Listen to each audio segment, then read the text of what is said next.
Assalamualaikum warahmatullahi wabarakatuh. Selamat pagi anak-anak. Sebelum kita mulai belajar pada hari ini, marilah kita berdoa menurut agama dan kepercayaan masing-masing. Berdoa dimulai. Selesai. Anak-anak, pada kesempatan kali ini bertemu lagi dengan Ibu Yesika. Kita akan belajar di tema 4, berbagai pekerjaan, subtema 3, pekerjaan orang tuaku.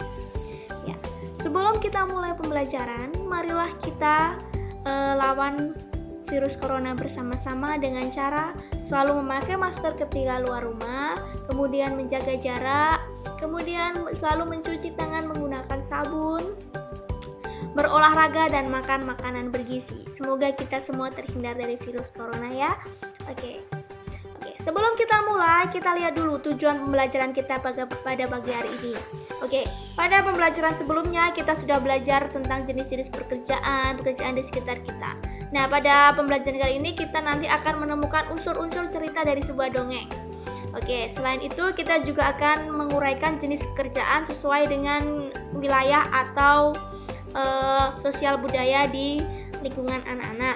Kemudian menyebutkan manfaat atau dampak dari pemanfaatan sumber daya alam yang tidak terkendali.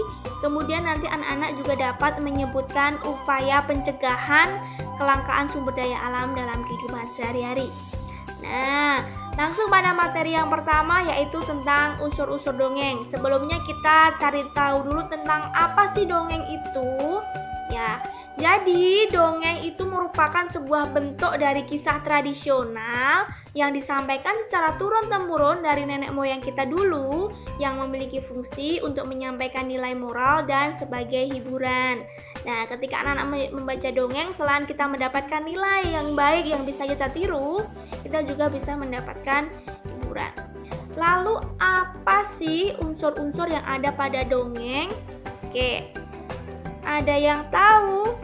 Oke, mari kita jawab bersama-sama unsur-unsur yang ada pada dongeng. Yang pertama yaitu adalah tokoh. Tokoh merupakan pemeran atau pelaku dalam sebuah dongeng atau sebuah cerita. Nah, ini bisa manusia, hewan, tumbuhan, atau benda. Kemudian sifat tokoh itu adalah sifat yang dimiliki oleh tokoh dalam sebuah cerita. Ini ada bisa sifat baik, juga sifat tidak baik. Kemudian pesan moral atau amanat merupakan pesan-pesan kebaikan yang disampaikan pengarang melalui sebuah cerita. Nah, pesan moral atau amanat ini nanti yang bisa kita ambil, kita terapkan dalam kehidupan kita sehari-hari ya. Jadi kita menirunya yang baik-baik saja. Oke, sekarang mari kita baca bersama-sama dongeng yang berjudul Tupai dan Ikan Gabus. Dahulu kala hidup sepasang sahabat di daerah Kalimantan Barat. Mereka adalah seekor tupai dan seekor ikan gabus. Setiap hari mereka melakukan kegiatan bersama, mencari makan, bermain, bahkan mengunjungi tempat-tempat baru. Mereka selalu bersama. Suatu hari tupai tidak melihat gabus, sahabatnya. Ia mencari ke tempat biasa gabus tinggal. Saat bertemu, tupai sangat kaget. Gabus terlihat lesu, ternyata ia sedang sakit. Tupai sangat sedih. Ia menawarkan makanan untuk sahabatnya. Namun, gabus tidak berselera makan. Gabus hanya menginginkan satu jenis makanan yang diyakininya dapat menyembuhkan penyakitnya. Tupai berjanji akan mencarikan demi sahabatnya itu. Setelah gabus mengatakan makanan yang dapat menyembuhkan penyakitnya, tupai sangat kaget. Ia harus mencari hati ikan hiu. Ikan hiu sangat ganas. Tidak terfikir olehnya, ia akan mendapatkannya. Namun, tupai bertekad untuk mendapatkannya. Ia ingin sahabatnya sembuh. Tupai kemudian melompat dari satu pohon kelapa ke pohon kelapa lainnya yang dekat dengan tepi pantai. Saat menemukannya, ia melubangi satu kelapa dan membiarkan airnya habis. Kemudian, sang tupai masuk ke dalam kelapa.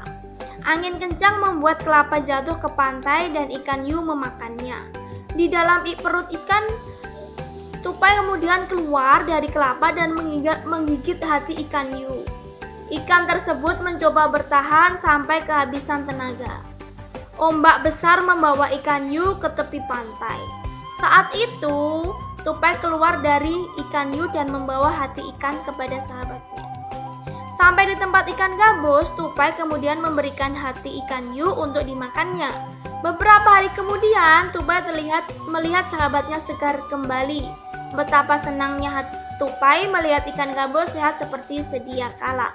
Nah, nanti setelah membaca cerita ini, anak-anak silakan mencari unsur-unsur cerita yang ada pada dongeng dan ditulis atau di lembar kerja yang telah disiapkan ya. Sekarang kita masuk kepada pekerjaan. Nah, pada pembelajaran sebelumnya kita sudah belajar tentang jenis-jenis pekerjaan. Nah, pekerjaan itu apa? Nah, jadi kita kemarin sudah menjelaskan bahwa pekerjaan adalah suatu kegiatan yang dilakukan untuk memenuhi kebutuhan hidup. Nah, di sini ada sebuah teks atau bacaan yang berisi tentang pekerjaan Ayah Beni. Jadi di sini dijelaskan bahwa Ayah Beni adalah seorang pengrajin kayu. Jadi Ayah Beni ini membuat meja, kursi.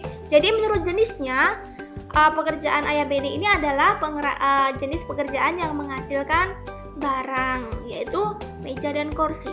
Meja dan kursi itu biasanya diambil atau dibuat dari kayu. Dan dari mana kayu itu didapat? Dari mana? Dari hutan. Oke, jadi manusia memanfaatkan pohon yang ada di hutan untuk memenuhi kebutuhan. Nah, sekarang kita mengamati keadaan atau penampakan hutan di wilayah Kalimantan dari tahun ke tahun. Di sini dapat kita lihat yang masih berwarna hijau, ini berarti pohon atau hutannya masih banyak. Jadi masih belum begitu banyak dimanfaatkan.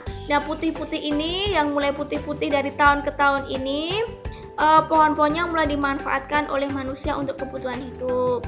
Nah, jadi dari tahun 1950 sampai tahun 2020 ini keadaan hutan di Kalimantan bagaimana? Apakah pohonnya semakin banyak atau semakin berkurang? Ya, semakin berkurang. Oke. Nah, manusia memanfaatkan sumber daya alam tadi seperti kayu di hutan tadi untuk kehidupannya. Tetapi terkadang manusia itu memanfaatkannya tanpa terkendali. Nah, sehingga memunculkan dampak-dampak negatif bagi sumber daya alam kita. Yang pertama, dampaknya adalah kerusakan alam, ya, rusak alam. Kemudian kalau jika alamnya sudah rusak, nanti muncul bencana alam seperti banjir, kemudian ada tanah longsor. Nah, setelah itu punahnya flora fauna. Kenapa punah? Karena tempat tinggalnya tadi sudah rusak. Tempat cari makannya, tempat tinggalnya tadi sudah rusak. Sehingga flora faunanya nanti akan lama-lama akan punah. Lalu, bagaimana cara kita untuk mengurangi hal tersebut atau upaya-upaya yang dapat kita lakukan untuk menjaga kelestarian sumber daya alam? Ya, di sini kita bisa melakukan beberapa hal. Yang pertama yaitu melakukan reboisasi atau penghijauan. Reboisasi itu penanaman hutan kembali atau penghijauan. Kita bisa melakukannya di lingkungan kita sendiri, contohnya menanam pohon-pohon, menanam tanaman, menanam bunga yang ada di sekitar kita. Kemudian mengurangi pencemaran udara. Bagaimana caranya? Dengan cara mengurangi penggunaan kendaraan bermotor. Jadi kita misalnya kita pergi ke sekolah, kita menggunakan sepeda kayu saja atau berjalan kaki jika jaraknya tidak terlalu jauh. Dengan begitu kita bisa mengurangi pencemaran udara. Kemudian mengurangi pencemaran air.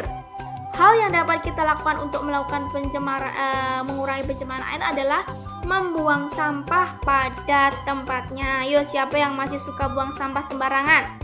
Nah, mulai saat ini harus membuang sampah pada tempatnya ya. Oke anak-anak, mungkin cukup sekian pembelajaran kali ini. Nanti silakan setelah ini anak-anak mengerjakan atau melakukan kegiatan-kegiatan pada lembar kerja yang sudah disiapkan. Marilah kita berdoa untuk mengakhiri pembelajaran pada hari ini. Berdoa dimulai. Berdoa selesai, tetap semangat, dan sekian. Wassalamualaikum warahmatullahi wabarakatuh.